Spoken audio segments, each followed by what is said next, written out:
This is the Hunt Quietly podcast. I'm Matt Rinella.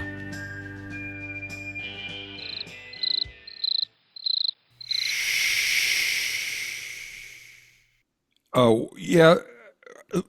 We were just talking about Cam Hanes on the phone before we jumped on the podcast here. You know, there's probably, thank God, a lot of people that don't know who Cam Hanes is.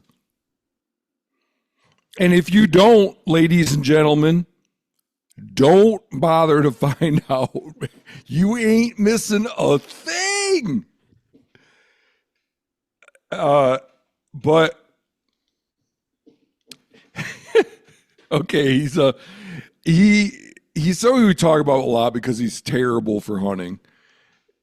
He has 1.8 million followers on Instagram.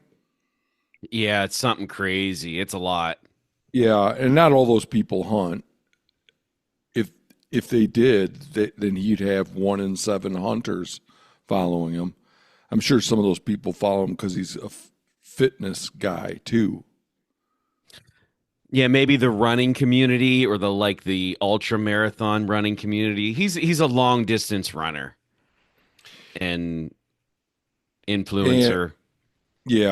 And the reason we don't like him is because he is a glutton who shoots 20, 30 times more animals in a year than he could possibly consume, and is always sure to gloat about every single one of them on social media as much as possible, and doesn't tell you the backstory, which is that he's getting advertising dollars from the hunting industry and using that money to go on private land hunts, in effect paying for the leasing of hunting land.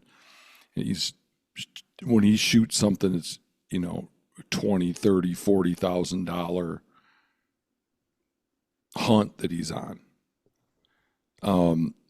And he just uses hunting as a status symbol. He's just the kind of person that's made hunting in America what it is today. Crowded because he models a novel set of incentives for hunting. Those being clicks and likes and followers and fame. He crowding because he models how you go about preempting access for yourself. So him and people like him have been terrible for access for decades. He's terrible for I believe he's terrible for our reputation amongst non-hunters. I mean, only 30% of Americans are on board with trophy hunting, and here you have a guy that shoots trophy animals and gloats about them on social media. The vast majority, not the vast, but 70% of Americans are on board with hunting for meat, but that's not what he's showing. If he was just hunting for meat, he would need to shoot like a fifth of what he shoots. If that, yeah. But that gives you a sense of why we don't like him. But and the fact that he comes off like, hey, I'm just a normal guy like you and everybody else, but he is constantly telling you how great he is. Oh. And if you follow him on Instagram, it's just one video after the next about, and he doesn't come out and say it, but he shows you how great he is. It's always him running or lifting weights or shooting his bow in his driveway, and it's just the same old. And I'll give you an example. I just bought a gun, and it's a really nice gun, and I was so happy I got it. And I sent you that picture. Mm-hmm. And shotgun. Yes. Double barrel shotgun. Yeah.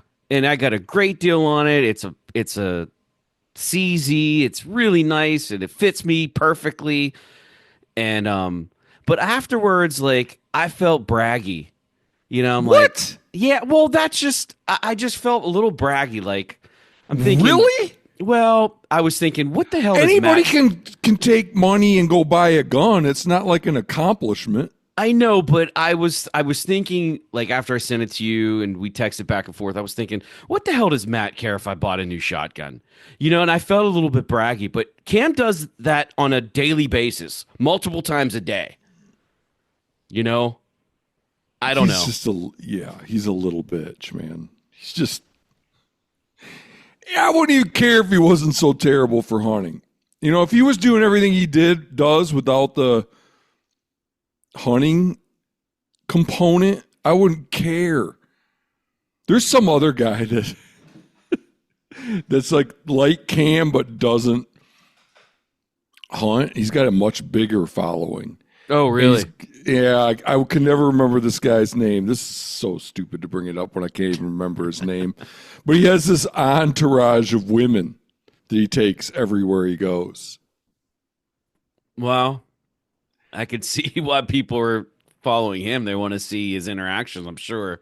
Um, and that dude, and he's like old money. He didn't like make that money. He inherited it.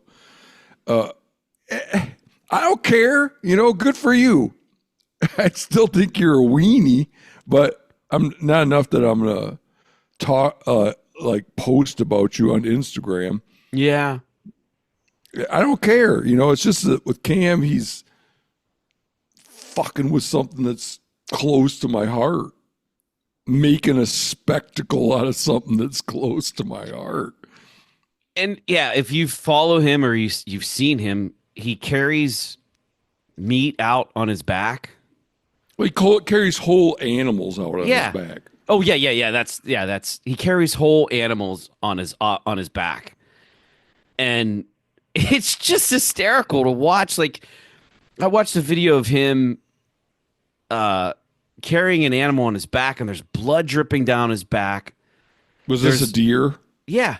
Yeah, I saw that. But I mean, he's done it many times. But you're probably talking about the white-tailed deer that he shot last fall on the Cactus Jack Ranch Yes, exactly. in Texas. And it wasn't the deer he shot; it was somebody else shot it. Yes. And It's exactly what I'm talking about. And then he they justifies it. probably had a truck right there. Right. And there's six people standing around watching him do it. Yeah. It's like, aren't you embarrassed? Like, what the hell? Like people walked away, like, look at the blood on his back. He's gonna take a shower now and ruin like he just I Yeah, don't instead of two or three guys throwing a rope around the horns and like right. effortlessly dragging it out. Right. It's so performative. It's so juvenile. Yeah. So you were telling me the reason I brought this guy up this time is because you were telling me that he has a weekly. This guy has a tremendous number of haters, thank God, which gives me some hope for the future. But you were telling me that he has a weekly podcast devoted to to addressing his dissenters. Yeah, it's called Shit Talkers. Yeah, but Jim, that's not what that is. I know. Well, the reason why I initially thought that it was geared towards the naysayers is because he called you a shit talker multiple times on Rogan's podcast, or at least once or twice. And so I was thinking, man, is he addressing the haters? Because you're right, he is getting some hate. And but no, that's not what it is at all. He takes questions, although some of the questions like he's taken and talked about, or like, for example, he just switched camo companies, and he got some backlash, for just 6 months ago. He's talking people into buying, I don't know what camo company he was with, but then he switched. Origin. Origin. Okay, so now he's, I believe, with Sitka. So They he make took. some nice jeans. Oh yeah. Yeah, I have a pair on right now. Okay. Or Yeah, I maybe did. not Origin, not Origin. Maybe Origin. No, I But think it there's a was Origin. I think that's who he was with. okay, because there's another camo company that one of the owners is that what's that guy's name? Jock Jocko. Jocko, yeah. Well, I believe he's with Sitka, so he did get some backlash for leaving, and so that's why I was thinking initially, because he called you a shit talker, that maybe this was geared towards his haters, but it's not. You're right. I don't know. It's hard to listen to. Oh, that podcast. I hope ours is a little better than that because it's so bad. I just was like, because I was preparing for this episode and I had it in my head that we would just spend a few minutes talking about how there's a guy that is vilified so much by a segment of society that he has to devote a weekly conversation to defending himself. Right. So I listened to one of these shit talker episodes, and it's like it's about him just talking shit with his buddy. It's not about him going, this guy was hating on me for doing X, but what Right. he doesn't understand is I do Y and Z. You know, Are you did you get the clip where he was talking about, he was asked the question what he hates about influencers, hunting influencers, and yeah, his reply was the when they ones that bullshit. lie. Yeah. Yeah. So that's pretty much all of them. They all do. They all do. If my brother lies and Giannis lies, if those two lie, they all lie. Because in those guys have some integrity. Yeah, oh, yeah, of course. But you can't, if you're filming things, you have an image to portray, and just the nature of that is you keep things from the public that you don't want to illustrate or show. I mean, it's If I was ever in a conversation with Cam Haines on a podcast, the first question I would ask him is, Cam, how many animals have you wounded? yep. And I guarantee you he's been out portraying his hunt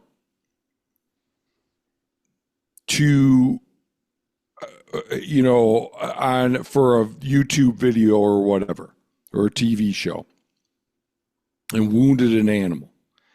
And the way I see it, if you're portraying your hunt and you wound something and don't show it, that's lying. Mm-hmm. Do you agree with that? Yeah, it's lying by omission, right?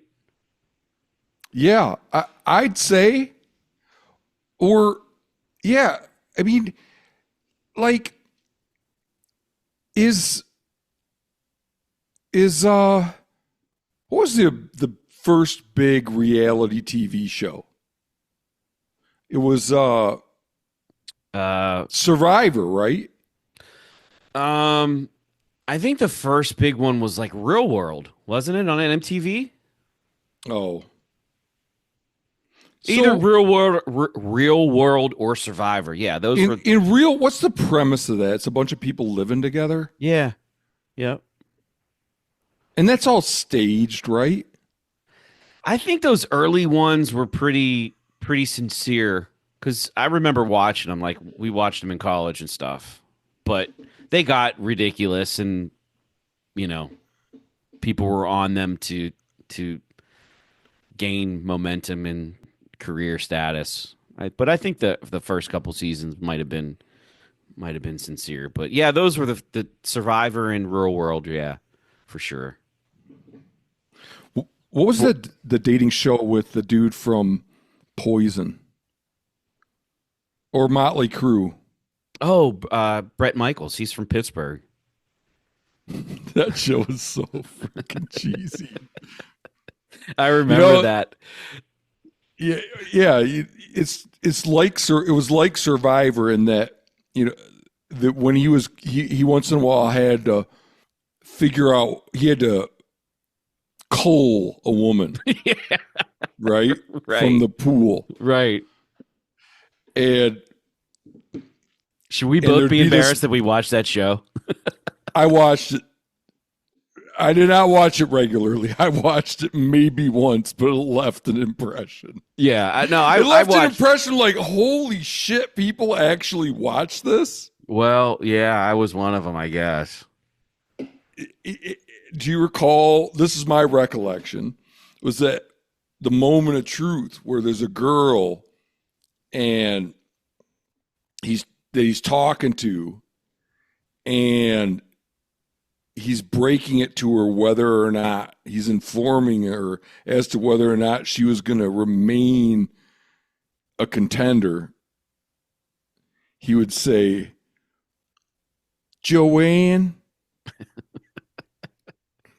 will you will you stay on and rock my world? Do you remember that? I kind of vaguely do, yeah. Yeah. I remember the one episode he had to kick a girl off because she wrote a note and gave it to him, and it was a pamphlet that she got at like an STD clinic.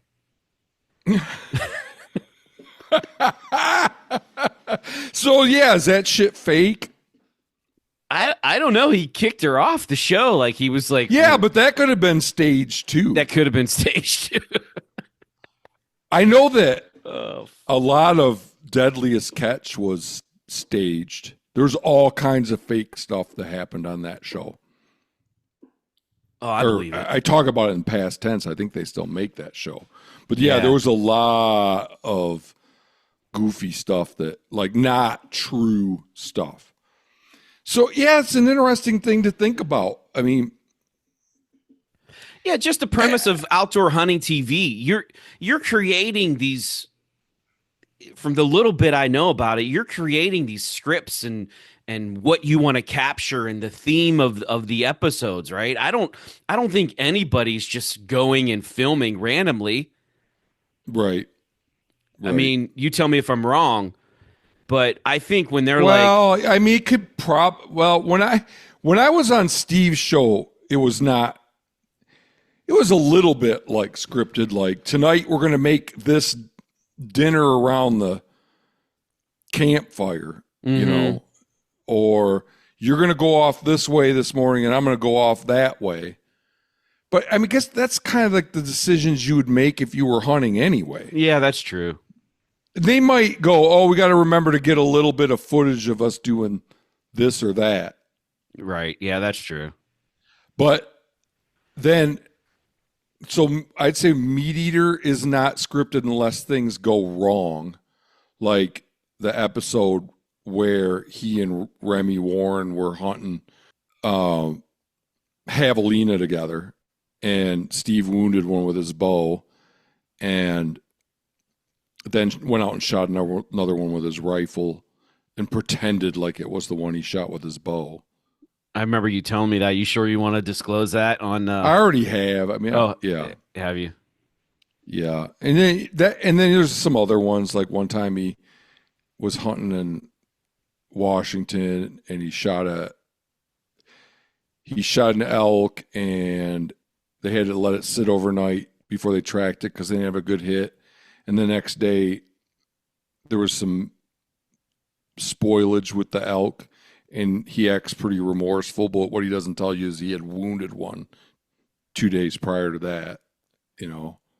This is just the stuff I know about, you know, like, and I only know less than 1% of what goes on in that show.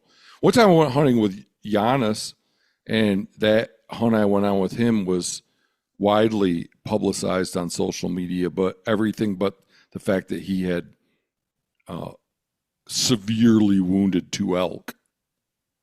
He Wait, left this that was a out. show on Meat Eater? No, with Giannis? Yeah. No, we went out hunting. Oh, okay. I remember him Then talking about it. He met you in the backcountry. yeah, and he posted about it, a bunch, but he doesn't tell you that he wounded two elk. So I even think that. I think that's dishonest in a sense. I like Giannis a lot, don't get me wrong. I don't like what he does for a living, but I think that's fishy. I mean, either tell the whole story or don't tell any of it. Yeah. Yeah, I remember you saying on that episode with Meat Eater, the one that was taken down where you were saying that, and they didn't have a real good comeback to that because you're not telling the whole story essentially if you keep stuff out. Yeah. And then if you do tell the whole story, it doesn't gives hunting a black eye. Yeah. So you're in a catch-22 unless you just leave the camera home, which is, in my mind, the only way to do it. But isn't that like, let me ask you this though, playing devil's advocate here. Like you don't hunt with a camera and you don't and we've all wounded animals, me included, multiple times. I've wounded more than I've got. I've wounded a lot. Maybe not more than I've gotten, but a lot. Well, I wounded a bear And I am laughing right now, but it takes me 2 weeks to even kind of get over it when it happens. dude, I didn't touch my bow for 2 years.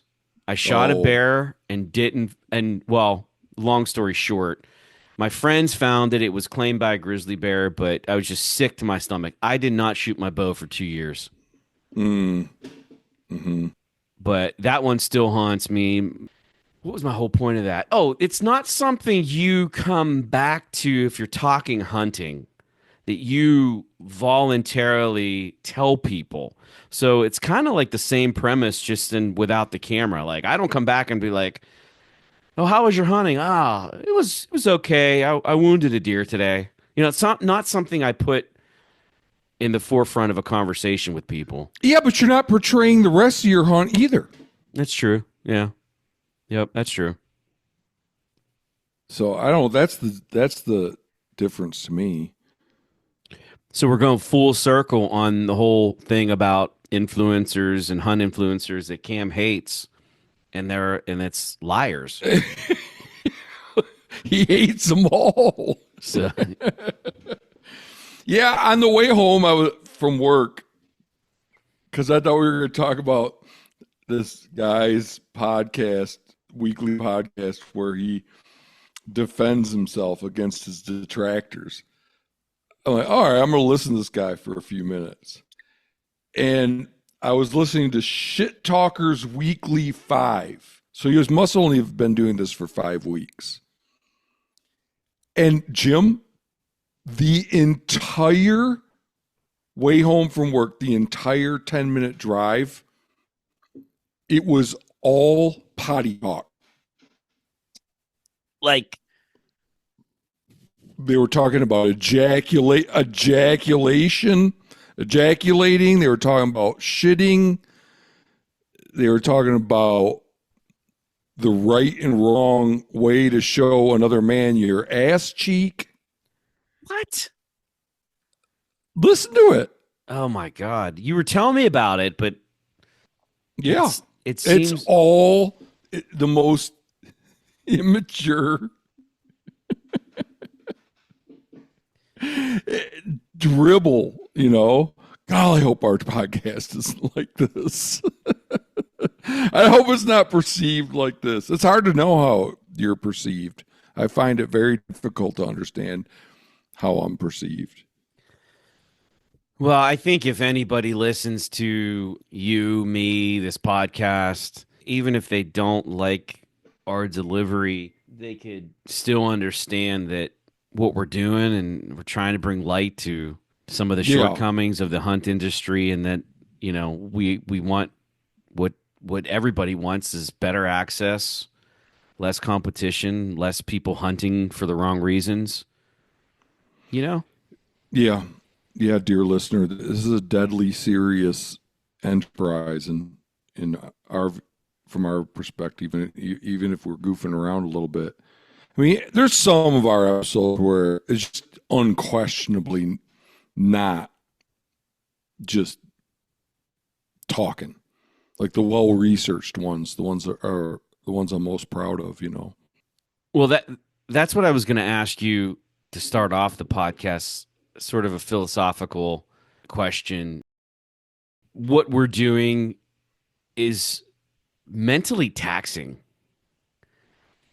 Constantly, Podcasting? no, just constantly Oh, the whole thing. the whole thing, constantly being the hunt police, bringing light to the shortcomings of the industry, the hunt influencers, the lack of effort from nonprofits for access, and so on and so on and so on. And it becomes mentally taxing to constantly be looking at the negative of something that we love so much. Yeah, that's an interesting way to. That's an interesting thought. It is taxing, man. It's rewired my brain completely. Same. And I think the first time I was on, you asked me what podcasts I listened to, and I said Tony Robbins, and I love Tony Robbins. I mean, the man is brilliant, and I don't know anything about him. he's like a self-help guru, but he's more than that. If I highly recommend listening to him. He has YouTube videos. He's been infomercials, and he's a brilliant human being. Okay. But he says this thing. It's like whatever you're looking for, you will find, and that oftentimes makes me stop and think. So we're looking for problems, and I'm not suggesting that you put your head in the sand or ignore certain things, but it does bring out an emotional response to constantly be looking for these problems, and we're finding them. There's no shortage of them. So, I don't know what the answer is to kind of balance out of enjoying hunting, talking hunting without talking always negative. But it does make me stop and think sometimes about how I approach what we're doing and moving forward, because at times I get fired up and I'm ready to fight, and then there's other times I'm like, fuck, man, I just want to go hunting and not think about this shit. Mm-hmm. So was he talking? I think he was probably kind of talking about confirmation bias, right? Where if you have a belief, you can always find evidence for your belief. Yeah, yeah. You can always take any new information you encounter and interpret it in favor of your preconceived notions. Yes. Yeah, that's one element for sure. Yeah, that's true. That's true. It's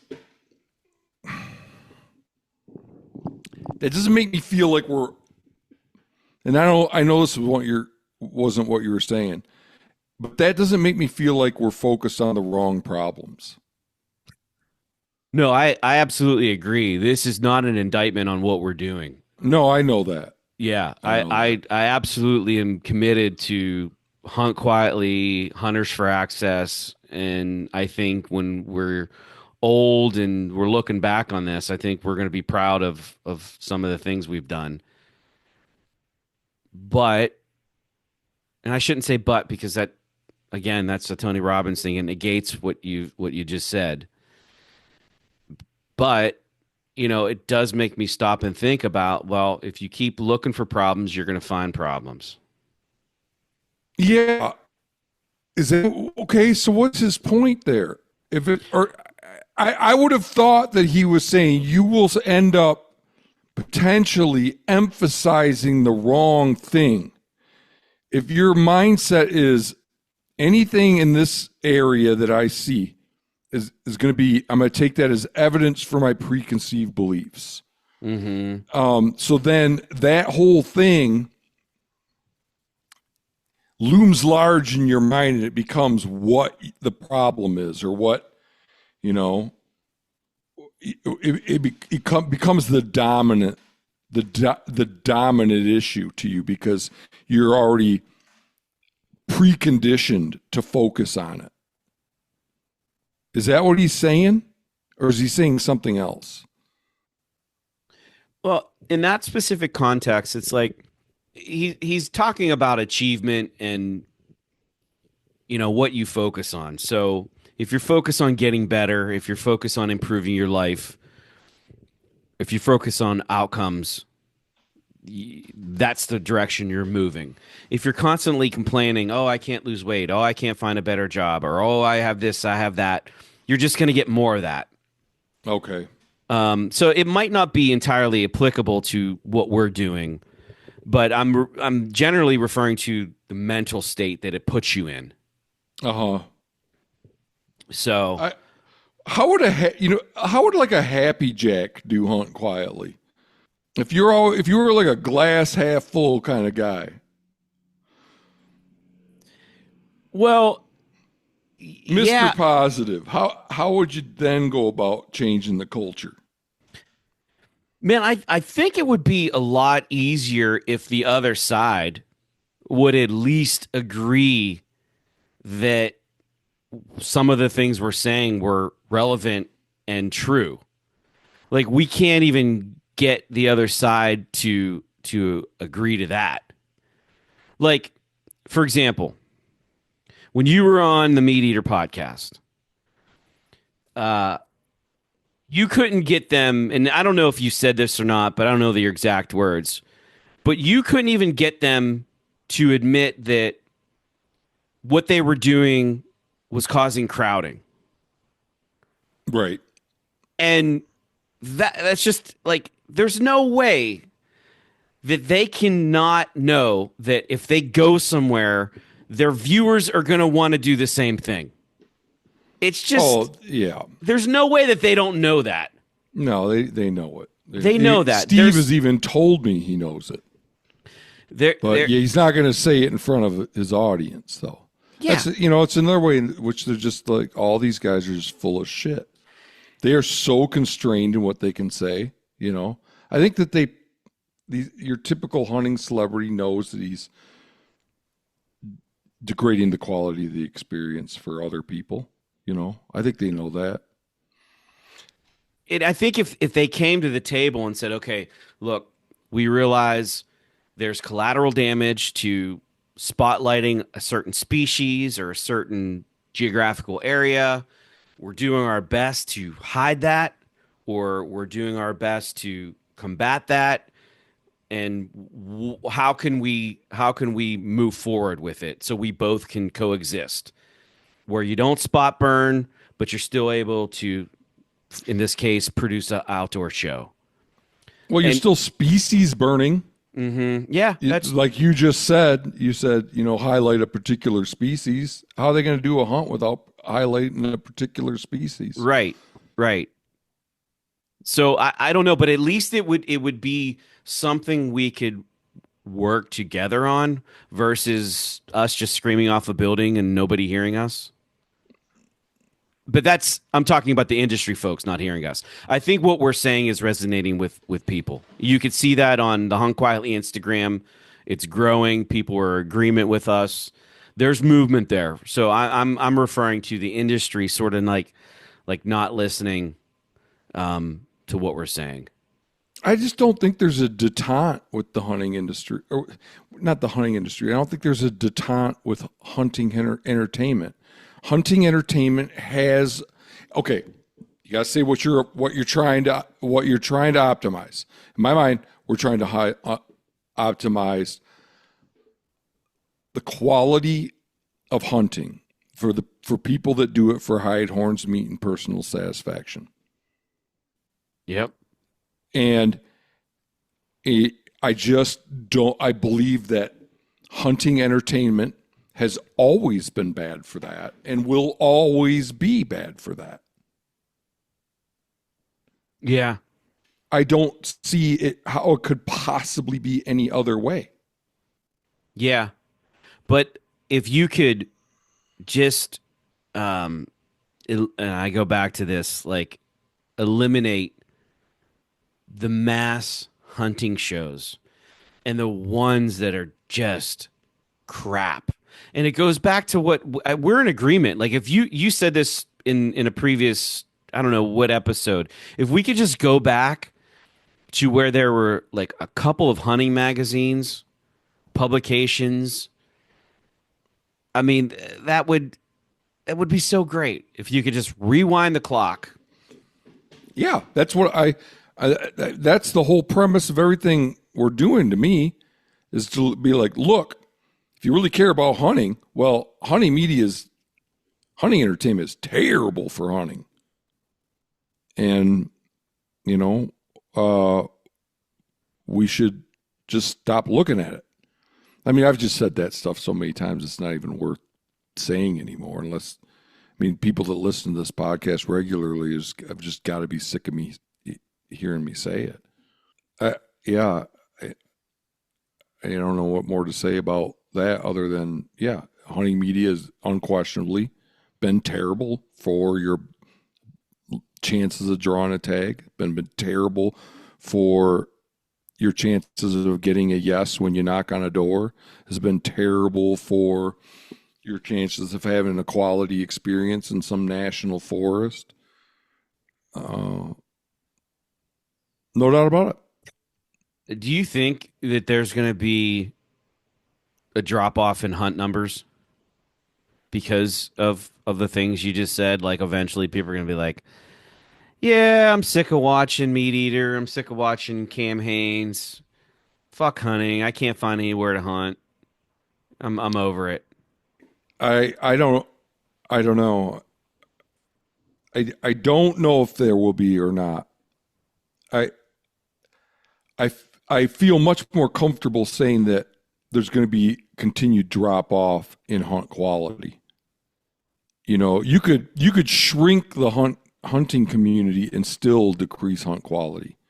Let's say you lose 100 middle class hunters, but you gain 10 hunters of means. That, that's probably worse. Wait, say that again? If you lost 100 middle class hunters and gain 10 rich hunters, Okay, okay. in terms of access, that's a loss. Right, right.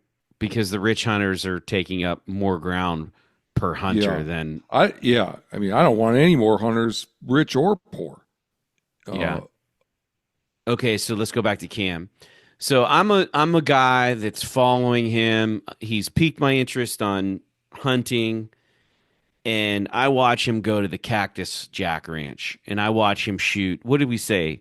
He shot like a 180-inch whitetail, paid about $16,000 for it, mm-hmm. and I'm going, damn, that's a big buck. I'm gonna start bow hunting, and then I go, But if you're not into hunting,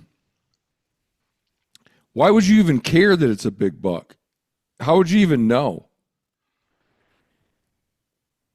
well, wouldn't you think from a non-hunter's perspective that they could differentiate between something that's big like that and Yeah, I just suppose. My sister could probably say, "Oh, that's a pretty good one." So yeah. yeah.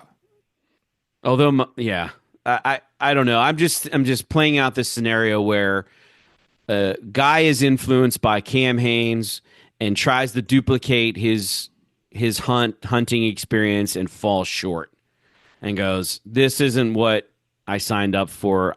I'm out. I lost interest." Mm-hmm. Because the reality of it is that if he hunts anywhere but Texas, he's probably not going to see the quantity of deer. He's probably not going to see the quality of deer in that regard. Texas is a very unique place in the sense where the management is through the roof. Where I don't want to say it's easy, but those deer are managed pretty heavily. So I that don't know. ex- It's like, okay, yeah. If the quality is going to drop to a low enough level that we start to see people leaving the pastime, okay, yeah, that could happen, but it hasn't happened yet yeah, because all you see every single year is the quality of opportunity, the availability of tags, the price of tags all going in the wrong direction. And that wouldn't be happening if demand was slumping. You know, duck hunting in Kansas 3 days instead of a week, turkey hunting in Florida, shorter season, can't hunt the first few days if you're a non-resident. Turkey hunting in several other states, reduced bag limits, no more over-the-counter archery in Colorado. Colorado, Double the price of an elk tag in Utah. in Utah, and any other tag. You want to go to Canada and hunt ducks, used to be able to do it all season. Now it's only a week, and that's if you draw. Chances of hunting elk, deer, antelope, whitetail, mule deer in 5 western state region go has gone from 1 in 2 to 1 in 5 or 6 now chances. So yeah, I'm open to the idea that the demand will slump, but it hasn't yet. It's just going up. Yeah. It's already, a lot of the damage has already been done. Like the quality has already been has already been severely compromised. The quality and quantity of hunting opportunity have already suffered a major hit, and it's still not rebounding at all. You know. Yeah. I just keep waiting for that drop off where because I just don't see it being sustainable at this pace. Maybe I'm optimistic about it, but I just keep waiting for that. Like hunting's not popular anymore, you know? Oh, that's what we need more than anything is for hunting to become not popular. It needs to go back to like it was when in the 80s when I was in junior high and high school and people and kids teased me for going hunting all the time. Really? Oh, yeah. Kids used to roll their eyes at me like all you think about is hunting.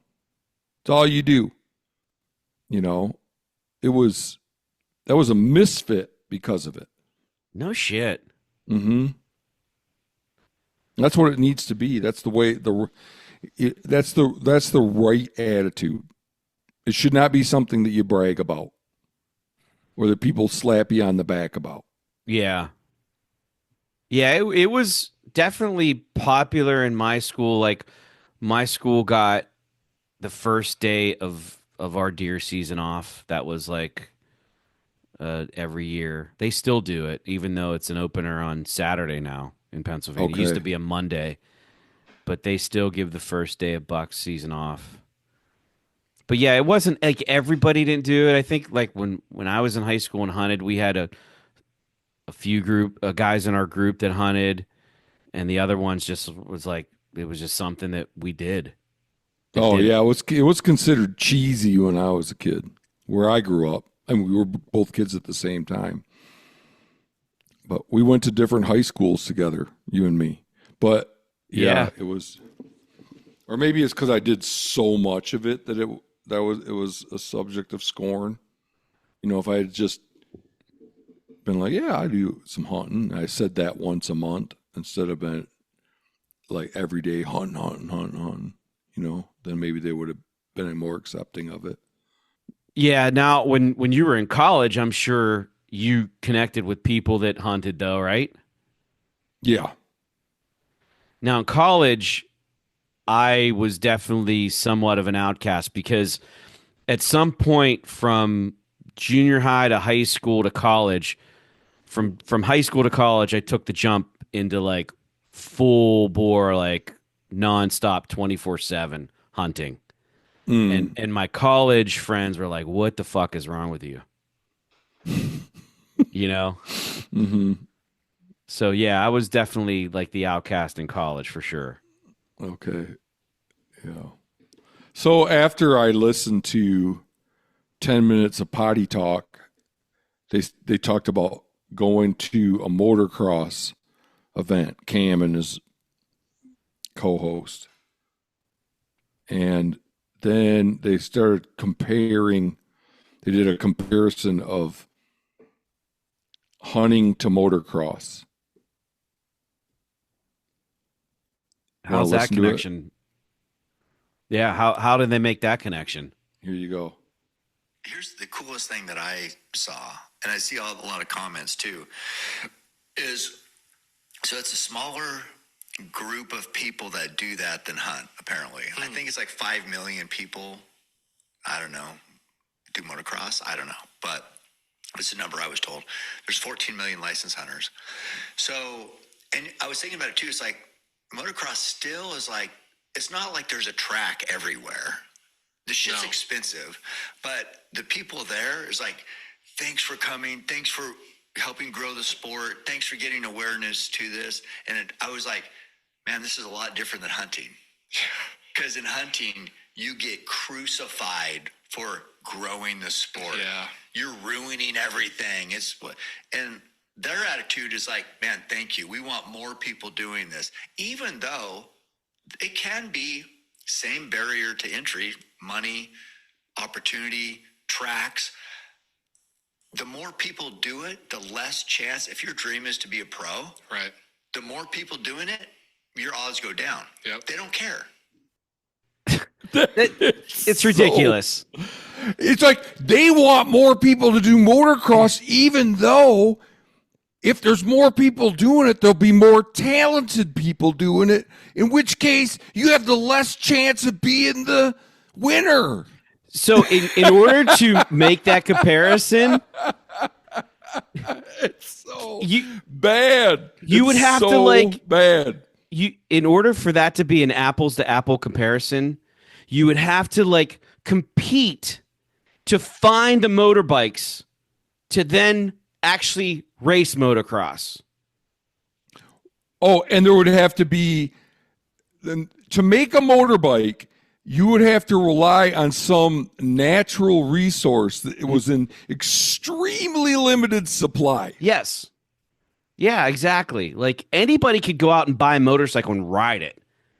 Let's say that sport became incredibly popular, which would be a good thing from my standpoint, because if everybody on the planet wanted to do that, we would easily find a way to make it so that everybody could do that.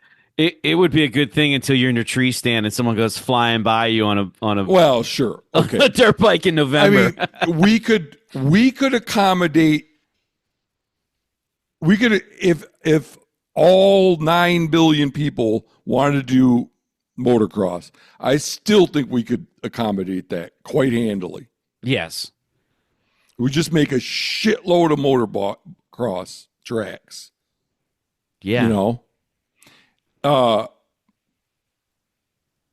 But there is no way we could accommodate everybody hunting.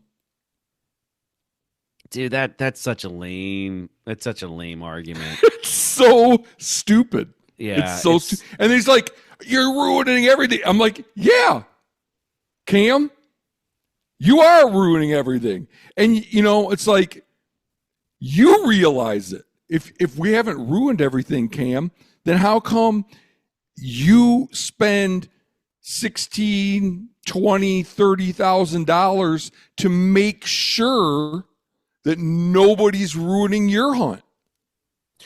I bet you if you quantified his hunt tally at the end of the season, it's six figures. Yeah, if you're not ruining everything, Cam, then if everything's so great, why are you spending a dime? Exactly. Just go out on public land. Just go to the next trailhead, dummy, stupid, or whatever he said. That was Joe Rogan, not Cam. But. Oh, yeah, that's right. Yeah, I don't know, man. I that's just a really, really lazy argument. Oh, it's just a non-argument. It's Yeah. so stupid. It's just, I got a email today that I thought I'd read. Yeah, let's hear it. Been following your Instagram for a while. Love what you are doing. Finally took the time to give a few podcasts a listen while we work today. Episode 116 about BHA really caught my attention. I was a member of BHA about 10 years ago when I found out there were chapters in Wisconsin. At the time, I was living within the Kettle Moraine State Forest, a 30,000 acre forest about 45 minutes from Milwaukee. I contacted the Wisconsin BHA on Instagram and asked if there were any opportunities to help in my area. They read my message pretty quick. Did you know that you can tell when somebody reads your message when you direct message them on Instagram? I didn't know that. No. Yes, you can. So he was able to verify. They read my message pretty quick, never responded, and then I'm sure they posted about some pint night in Green Bay or Madison. I wish I would have kept track, but there were a handful of other instances where I contacted them about taking a chainsaw course so that I would be certified to help with work days and asked about work days. No response to any of it. I liked how you refer to them as frat boys because that's exactly what it seems like. A bunch of frat boys that want to have trivia pint nights and want discounts on their First Light gear so they can wear it to the newest brewery in town. I have since switched to giving my money to groups like the Wisconsin Trappers Association, where I know and see what they are doing to help us. Can't wait to hear some more Hunt Quietly podcasts and see where you can hopefully bring the hunting community back to. That email pisses me off so bad. Anytime somebody reaches out to me to want to help with Hunt Quietly or with Hunters for Access, I set up a call with them. Absolutely. How could you turn that away? Like, isn't that the 9 times out of 10, nothing comes of it. It. But yeah, like that's too bad. I get on the phone, have the phone call, nothing comes of it. But I can't imagine, like, this is a major nonprofit, and a person reaches out to you to help. I want to do like help with conservation work, especially a guy that's going to be certified in running a chainsaw. I mean, those guys are premium. And you don't even respond. Yeah. I bet if he would have called up and said, "Hey, I want to organize a pint night in my town," they would have reply. Instant reply. Or a fly fishing 101. Yeah, right. How to turkey call. I thought that was disappointing. So you read somewhere that the VPA HIP money got... Don't quote me on that, but I think it got put back in. Okay. There's a bill right now that would fund it in the next... So there's the Farm Bill has had a continuing resolution for... been in a continuing resolution for years. Uh-huh. They haven't passed a farm bill in years. But there's a bill that would I think make it permanent. Oh, very nice.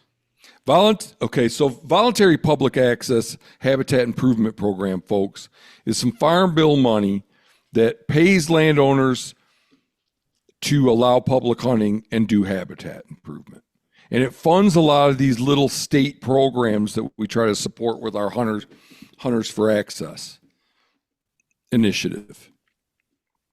And so, but I just read that this was in TRCP, a TRCP article entitled, this is like a fairly new article, Voluntary Public Access Improvement Act introduced in the Senate and House. This is pretty hot off the press. Lawmakers have introduced the Voluntary Public Access Improvement Act to boost a crucial farm bill program that creates public hunting and fishing opportunities on private land. The Voluntary Public Access Improvement Act of 2025 has been introduced in the Senate by Senator Steve Daines, Republican, Montana. I've never thought of him as an access champion, so I was surprised that he helped sponsor this. Plus, Montana doesn't even take any of this money. Really? No, our block management program, the money that is used to fund our public access on private land hunting program, that is funded by out-of-state license sales. Senator Michael Bennet from Colorado and Senator Marshall doesn't say their first name, from Kansas, and in the House of Representatives, Debbie Dingell from Michigan and Dusty Johnson from South Dakota. This bipartisan bicameral bill would strengthen one of the most critical farm bill programs for America's hunters and anglers. The Voluntary Public Access and Habitat Incentive Program, or VPA HIP, is the only federal initiative that helps to create public hunting and fishing opportunities on private land, and this new legislation reauthorizes the program at triple its prior funding level. This reinforces the full farm bill that House AG Committee Chairman G.T. Thompson's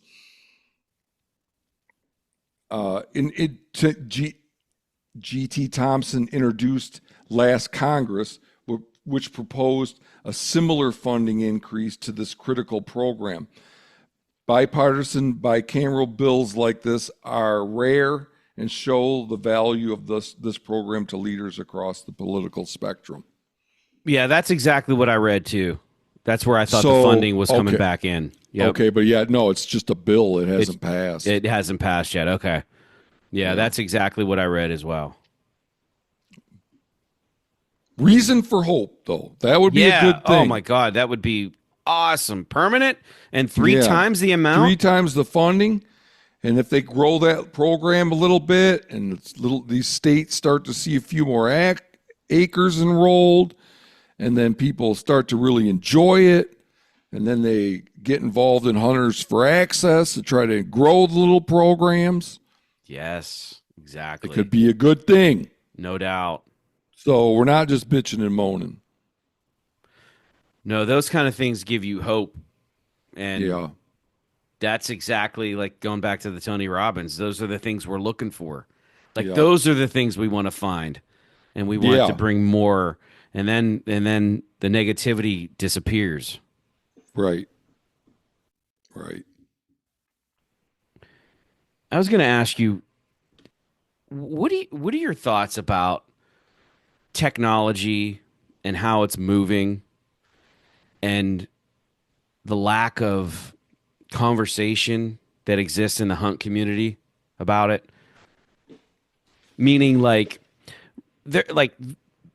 people are using drones for deer recovery. They're using drones for scouting. They're using drones for sheds, finding sheds. Like they have these night vision infrared binos that they use now. Yeah.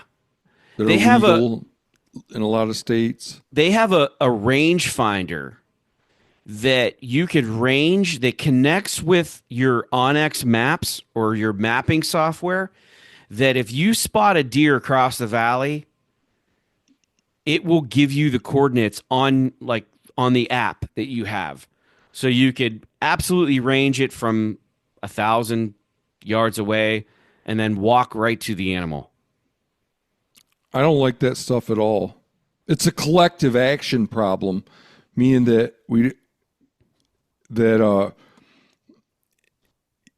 in order for it to stop being used, everybody's got to choose to stop using it.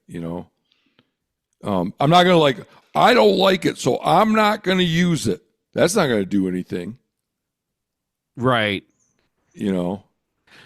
This is an area where I believe that the legal system needs to be involved. Yeah, I figured the state game agencies will step in. But Utah's already done some things like you can't use game cameras in Utah. Yeah, Arizona banned them too now. I'm for all of that stuff. If we could turn the clock back to,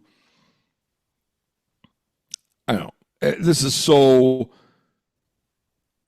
any date I throw out is going to be colored by, the date I choose is going to be colored by my life experience. Sure. But 2000, let's say. That seems about right to me. Now, if I was in a mountain man, I'd probably say 1850. We don't need anything, probably not. And if you were a mountain man, you'd be like, more technology. Right. Right. But 2000 seems about right to me. Well, here's going on that. Primitive, you get a primitive first generation rangefinder, no freaking Go Hunt, no Onyx, no drones. Dude, the ballistic data, you have a scope that has your ballistic data in the scope with a rangefinder that tells you your dead point of aim. Mm-hmm. Yeah. I mean, it is endless. It's out of control. It's out of control. It just it's like takes hunting to a point of absurdum. If it keeps going, it ultimately culminates in you sitting on your sofa and you have a gun mounted to a tree and a camera out there, and then you can make the gun pivot when the deer comes through, and then you push a button and shoot the deer. Right. I mean, that's the logical extension of all this. Or you have a drone with a rifle mounted to it, and it's flying around. And we always already do that with terrorists, right? Right. Infrared cameras. Like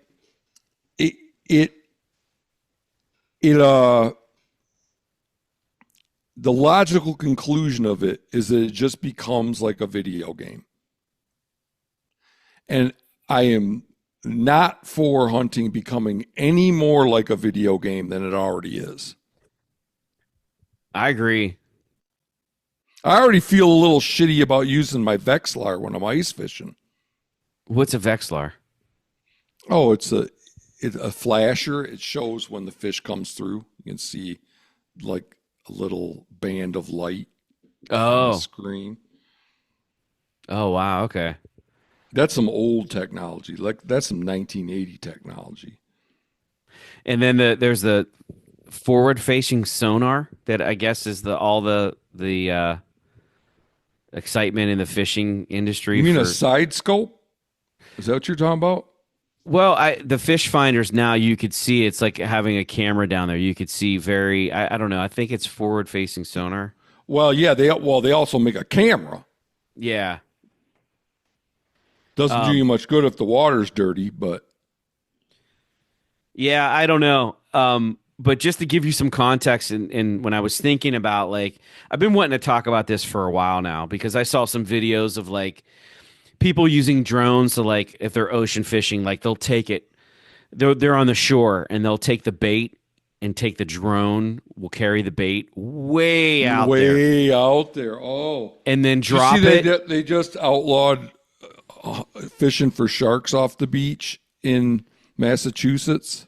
Yeah, you posted that, didn't you? Yeah. Because they're, oh, it was the headline of that. I'm interrupting you, man. People wanted to catch great whites Yes, somebody did catch one. At least to pose one guy with a did. picture. Yeah, exactly. Yeah. Massachusetts just banned most shark fishing from land, blaming anglers who want quote that viral video with a great white. So I didn't even read the article. But. Well, anyway, I didn't know that there was a drone that would do your casting for you. Yeah. Yep, and I've seen people do it and I'm just thinking the stress on that fish. You're fighting that fish. Now, if you're keeping them, that's, I guess, one thing. But if you're releasing a fish, man, God, that's got to be a high mortality rate for catch and release, fighting that fish that long. Oh, that far. Yeah, that's that a good far. point. Yeah, I don't release fish, so And there's nothing wrong with that. That's against my upbringing. I releasing them into hot oil. But here's just like this is how I related it to the technology. So I looked up in Pennsylvania, the bow harvest, okay, consisted of 37.4% of the deer harvested were with a bow. Okay. Okay. Now, going back to How many of that is crossbows? Oh, okay. crossbow is legal in Pennsylvania. It was made legal in 2009. Okay. Now, in 2009, the harvest rate for the total harvest with a bow was 23.7%. So the first year harvest was with the crossbow was 23.7%. What was it before the first year of the crossbow? I couldn't find it. Okay. Oh, All right. But now if you they're go back, hiding it. They're hiding it I went because back. it was only like 3%. Well, if you go back to 1969, I found someone posted an image of the data from the Pennsylvania Game News from 1969. The percent take of the total deer harvest with a bow in 1969 was 1.8%. Okay, but that's probably because there was very, very few bow hunters. Yeah, but it doesn't matter. It's still the percentage of people taking of the deer harvest. And Okay, yeah, right. Okay, yeah, if that's what you want to talk about is what percentage of the deer getting taken with a bow. Yeah. but it shows you like the compound bow was invented in 1966. Oh, really? It was that long ago. Yeah. Hollis Wilbur Allen. Hollis Wilbur Allen. And he patented it in 1969. So I'm assuming that it came out in 66. People were starting to use it by 69. But I guess, I don't know if my example's relevant, but it just shows you like technology fucking matters. Yeah, because you're saying if there, okay, so the technology, there's two things going on here. I would say the bows getting better made it so the harvest per bow hunter went up. Mm-hmm. But also so that the technology getting better made the number of bow hunters go up. Yeah, absolutely. And I'd say the same with crossbows. Yeah, no doubt about it. I wanted that 2008 data so bad, but I just couldn't find it. There are some people that just freaking hate crossbows, man. You know that podcast, the Hunter podcast? Like they forgot You were the on that, vowel. weren't you? Yeah, the one where they forgot the vowels when they spelled out the name of their podcast. Yeah, So yeah. it's HNTR Mm-hmm. podcast. Yeah, those dudes hate crossbows. It's all they talk about is how much they hate crossbows. People were using them, man. A lot of people were using them. It's so kind of arbitrary. Wouldn't the same mental process ease be involved in hate if you had a recurve in hating a modern Hoyt bow as somebody with a modern Hoyt bow? That's what the hunter podcast guys shoot, is them hating a crossbow. Yeah, I think it's relevant, like to what probably somebody in 1969 went through. And correct me if I'm wrong, but I remember Steve saying on the Meat Eater podcast, wasn't your dad one of the early compound bow hunters and He got some bought shit me for it? he bought, I don't know about that. I didn't know that he got shit for it, but he bought me a compound bow when I was 11 years old, which would have been 1982. Bought me a PSE. Wow, so And you were young shooting a bow. I was so freaking excited I couldn't think about anything else but getting my hands on that bow. No shit. Yeah. I hunted it with it the first year too when I was 11. You can't hunt till you're 12, but I did it anyway. I didn't get anything. I shot one the next year. I shot a fawn the next year Really? when I That's was You 12. shot a fawn with your bow at 12 years old. Yeah. Damn, But that's awesome.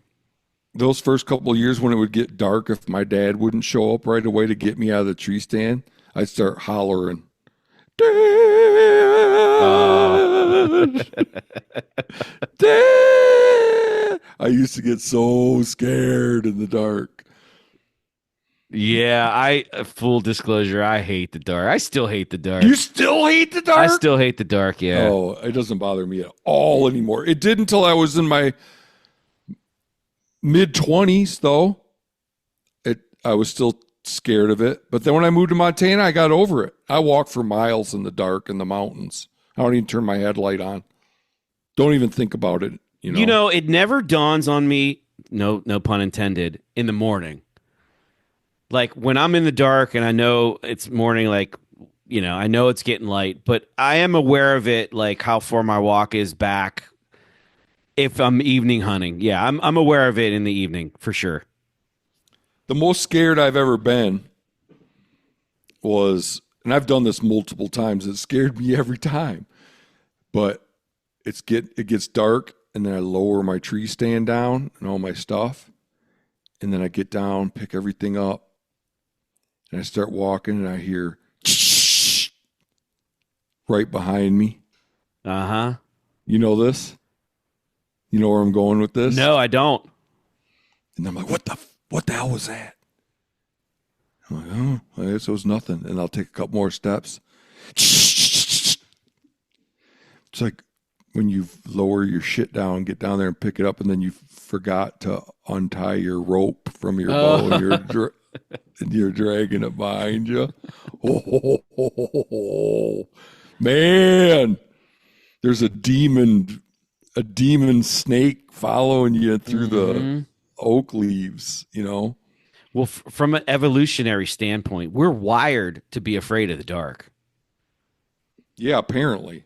Yeah, It I mean must be it's the case. it's not Yeah. just a kid thing where you're afraid of the dark. We're wired to be afraid of the dark. Yeah.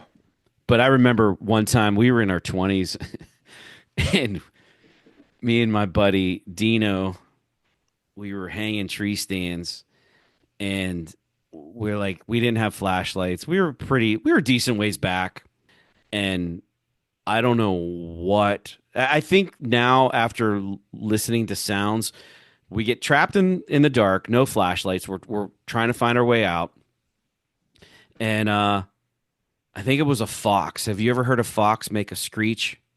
Yeah, they make a barking type noise. I've heard. I've never heard them make it like a screech, but it's a high pitched bark. I've heard.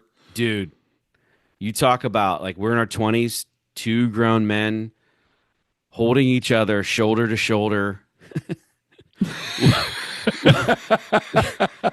like a married couple walking down the aisle together, like fucking petrified. Like, what the fuck is that? And then we felt like it was following us. Oh, Yeah. might have So been. yeah.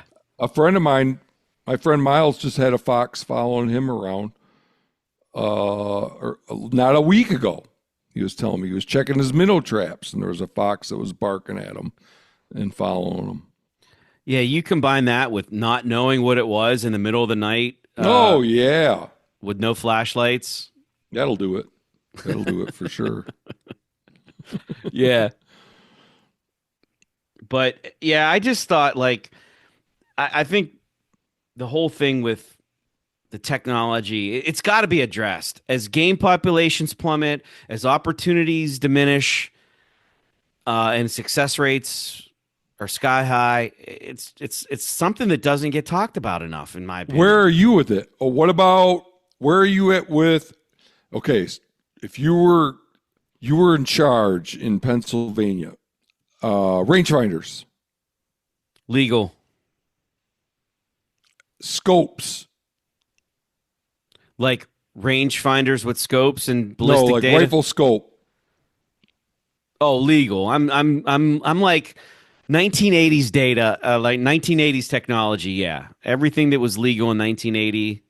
Well, 19 rangefinder wasn't around in 1980. True. True.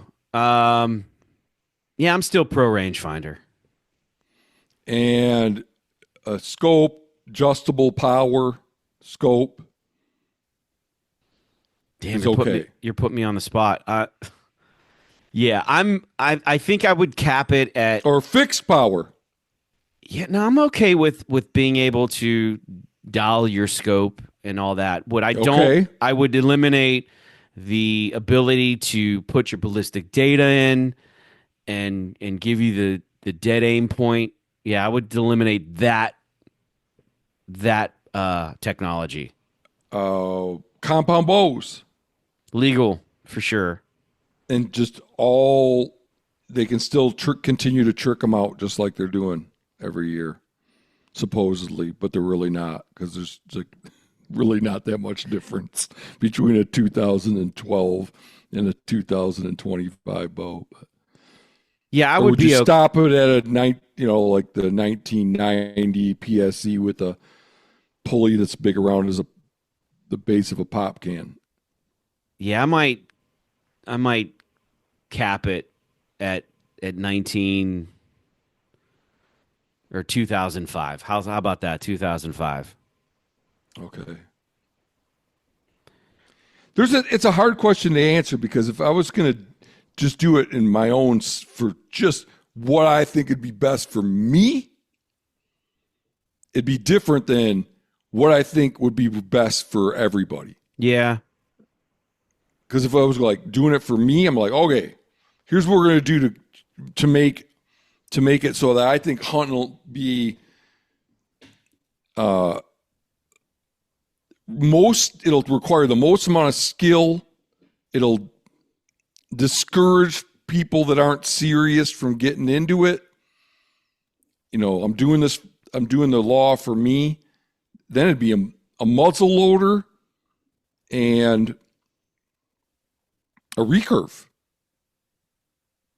Even though I haven't shot a recurve since I was a little kid.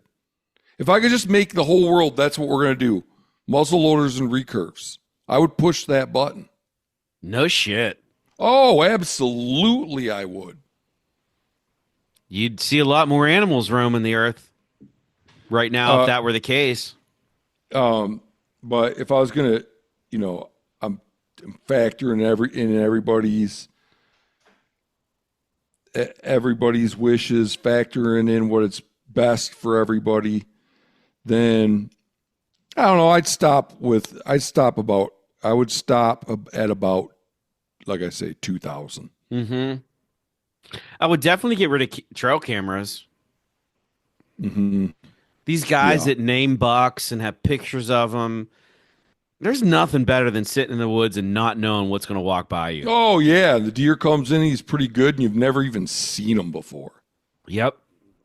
Had no idea he existed. Oh, there's nothing like that. Yeah. Yeah, these guys that name them, and this is, the big eight. Yeah. Come Yeah. on. I didn't even have him on my cam for 3 years. I thought he was dead. And He then- disappears during the rut. I'm surprised he was on this property. yeah, that shit. Yeah. All right. Anything else? Oh man, Or this is was this a a wrap? this was a good topic. Or this was a good conversation. Yeah. I'm going to be reaching out to you soon. We're going to have a hunt quietly planning meeting. Okay. So you'll be Yeah. hearing from me. Lots to do.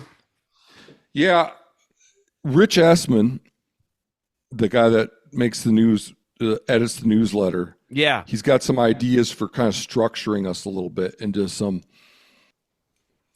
teams that work on specific projects. Yeah. Okay. And I think he might be onto something. I know we've tried stuff like that before, but I wonder now that we've matured a little bit as a group and we know a little better what works and what doesn't. Right. Yeah. And we have a lot of people to draw on now, a lot of people that aren't doing shit right now, but would do it if I told them to, or there's asked them people in the group that I don't even know because it's grown so much. Yeah. So I'd like, if you're willing, I'd like to have you involved and say, we're thinking about one team that just does nonprofit research, one team that gets serious about tracking what's happening to opportunity. And that would require like some interacting with state game management agencies, FOIA requests on draw odds and stuff like that, Yeah. and go hunt statistics, all that kind of thing. And then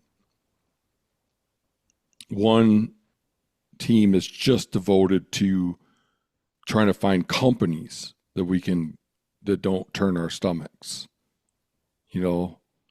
stuff like that. One team that's just about promoting HFA. Yep. What do you think about something like that? I think they're all great ideas. I was the companies, like not only the companies, finding companies that don't turn our stomachs, but finding companies that want to work shoulder to shoulder, arm in arm with us. Mm-hmm. Yeah. Take it a step further. We've already found some good companies and we don't Yeah. do shit to promote them. Yeah. Yeah, there's some Although good we companies. put them on the website that nobody goes to and forget about it. Instead of, we should be promoting them on a weekly basis. There's so much good shit we could be doing, and we're just kind of missing opportunities. No, those are all great ideas. I think that's a solid plan moving forward. All right, sweet. You'll be hearing from me. So, all right, right, have man. a good night, my Yeah, friend. you too. All right, All Matt. right. Take care. All right, bye. Bye.